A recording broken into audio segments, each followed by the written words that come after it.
নমস্কার বন্ধুরা, আপনারা সবাই কেমন আছেন? আজকে আপনাদের সফল হওয়ার জন্য 5টি কার্যকর উপায়ের কথা বলবো। প্রথমত, লক্ষ্য নির্ধারণ করুন। নিজের জীবনে কী অর্জন করতে চান তা স্পষ্টভাবে নির্ধারণ করুন। ছোট ছোট ধাপে বিভক্ত করে পরিকল্পনা করুন এবং প্রতিটি ধাপ সফলভাবে সম্পন্ন করার চেষ্টা করুন।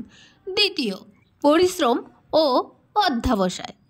কঠোর পরিশ্রম এবং ধৈর্যই সফলতার মূল চাবিকাঠি।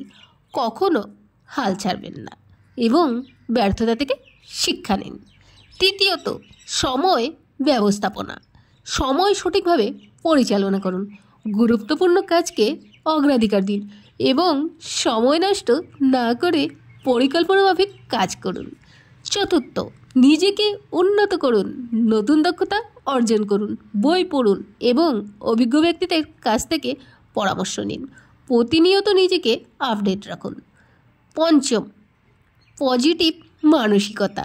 নিজের প্রতি আত্মবিশ্বাস রাখুন এবং ইতিবাচক চিন্তা করুন। চ্যালেঞ্জকে সুযোগ হিসেবে দেখুন এবং জীবনের প্রতিটি মুহূর্ত থেকে ইতিবাচক কিছু শিখতে চেষ্টা করুন। সফলতা একদিনে আসে না, ধৈর্য, পরিশ্রম এবং সংকল্পের মাধ্যমেই তা অর্জন করা সম্ভব।